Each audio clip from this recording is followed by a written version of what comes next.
So hello everyone, welcome to IFS. So दोस्तों, आप सभी लोगों ने अपने सारे दोस्तों के रिजल्ट तो देख ही लिए हैं हमारे यूट्यूब चैनल पर इंटरव्यू के साथ साथ। चलो मिलते हैं और एक ऐसे स्टूडेंट्स है और जानते हैं आखिरकार इनकी क्या स्ट्रेटेजी है और कैसे इन्होंने इस एग्जाम को क्वालिफाई किया है विद देयर बैकग्राउंड। सो मिलते हैं ज्योति जी से। सो वेलकम ज्योति, आपका हमारे इस यूट्यूब चैनल पर। Thank you sir. So Jyoti, सबसे पहले तो पहला सवाल ही आपसे ये है कि आप आईएफएस के किस प्लेटफॉर्म के साथ कनेक्टेड थी। सर मैंने ऑनलाइन क्लास लिया हुआ था और मैंने टेस्ट सीरीज भी लिया हुआ था। और सारा नोट्स मैंने ऑनलाइन क्लासेस से प्रिपेयर किया था। उसके बाद मैंने रिवीजन के लिए यूट्यूब क्लासेस भी ज्वाइन किया था। अच्छा, कितना फायदेमंद रहा आपके लिए ऑनलाइन बैच। सर मैं कंप्लीटली आईएफएस पे ही डिपेंडेंट हुई थी। मैंने सारा नोट्स रिवीजन किया था क्योंकि प्रिसाइज रहता है नोट्स वगैरह, और स्पेसिफिक रहता है तो बहुत इजी होता है क्वेश्चन सॉल्व करने में। अच्छा, आपका क्या रिजल्ट रहा इस बार। सर मेरा 99.25 परसेंटाइल था। 103.5 मार्क्स था। और और ऑल रैंक। इंडिया 74 था। 74। सो बिल्कुल कॉन्ग्रेचुलेशन आपको। सो क्या ड्रीम है आखिरकार इस रैंक के साथ में। सर आगे पीएचडी करना है सर। रिसर्च में जाना है। अच्छा। यही ड्रीम लेकर मैंने प्रिपरेशन ही शुरू किया था। अच्छा, कैसे पता चला था इस एग्जाम के बारे में और कैसे सोचा आपने कि चलो आप सीएसआर नेट फाइनली करना है।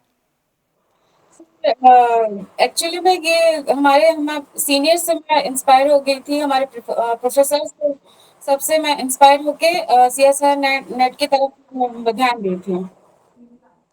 चलो बहुत बढ़िया। सो फाइनली फिर अब तो रिसर्च में जाना ही है और अब तो चले ही जाओगे वैसे तो। वैसे कितना यस। अटेम्प्ट था ये आपका। ये मेरा थर्ड अटेम्प्ट था सर। अच्छा, बाकी दो अटेम्प्ट में ऐसा क्या हुआ जो कि आपको थर्ड अटेम्प्ट में बिल्कुल करेक्ट करवा दिया।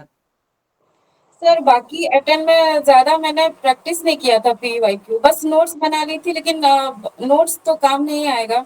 तो पीवाईक्यू इस बार मैंने बहुत ध्यान दिया था। मैंने आईएफएस के सारे बुक्स से प्रैक्टिस किया हुआ था। आईसीएमआर, डीबीटी, गेट, सीएसआईआर, सबसे मैंने जितना हो सकता था उतना क्वेश्चन प्रैक्टिस किया था।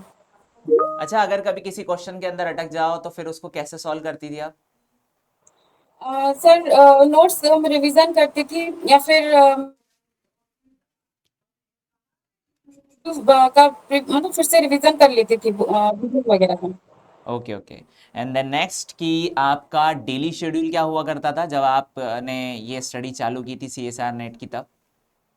सर ज़्यादा स्ट्रिक्टली नहीं थी ना, लेकिन मैं नॉर्मली क्लासेस करती थी, सारा ऑनलाइन क्लासेस जब होता था उसके बाद मैं नोट्स को रिवीजन करती थी, और जितना क्वेश्चंस हो सकता था उतना मैं प्रैक्टिस करती थी। अच्छा, सो मिनिमम बहुत बढ़िया। 100 कर लेती थी। Okay okay okay. Then next मेरा ये क्वेश्चन है आपसे कि आखिरकार आपने जब इस एग्ज़ाम की प्रिपरेशन करी तब आपका मास्टर्स वैसे कब हो गया। मास्टर 23 में हो गया था सर। 23 में हुआ है। सो मतलब आपने बेच कब से ज्वाइन करी थी। सर मास्टर्स के बाद ही मैंने बैच ज्वाइन किया था। ओके ओके, उसके बाद से ही आपने बेच ज्वाइन किया। सो आपका ये थर्ड अटेम्प्ट था जिसके अंदर आपने इस एग्ज़ाम को क्वालिफाई कर लिया। देन आपका मेजरली फोकस पीवाईक्यू के ऊपर था। सो हाँ सर। अगर मोस्ट ऑफ कहा जाए इस बार पेपर के स्ट्रैटेजी आपने क्या रखी थी कि कौन से क्वेश्चंस आपको बहुत पहले करने हैं और कौन से क्वेश्चंस को बाद में करना है। सर पहले तो पार्ट सी पे ही फोकस था। लेकिन मैंने ये सोचा हुआ था कि अगर किसी भी क्वेश्चन में डाउट है तो उसको नहीं करना है। जो कम्प्लीटली आ रहा है उसको मैंने अटेंड किया था, और नेगेटिव मार्किंग बहुत कम ही करना था सर। उसके अच्छा, बाद मैंने कितने अटेम्प्ट करे आपने पार्ट सी में इस बार। पार्ट सी में 19 to 20 किए थे सर। और करेक्ट कितने हुए। ऑलमोस्ट करेक्ट थे। 16 to 17। अच्छा, बहुत बढ़िया। और पार्ट बी में। पार्ट बी में ज्यादा नहीं था, वही 12 to 15। ओके, और part A. Part A sir 10 किया था मैंने। और एक्यूरेसी क्या थी आपकी, मोस्ट ऑफ सारे करेक्ट थे मतलब जितने अटेम्प्ट थे।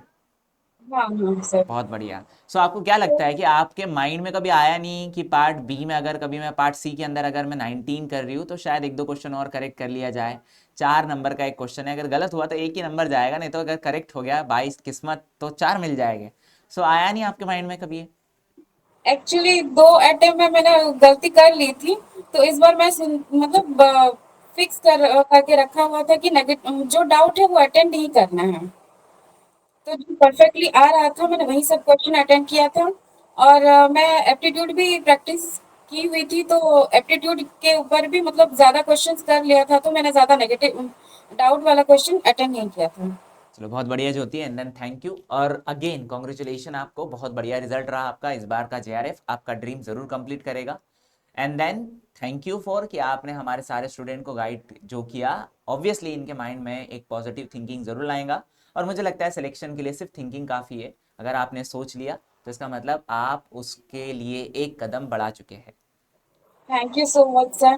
सारा थैंक्स मैं जो आईएफएस की टीम के लिए है, क्योंकि उनके बिना मेरा ये पॉसिबल नहीं हो पाता सर। मैंने कंप्लीटली आईएफएस के ऊपर डिपेंड किया था।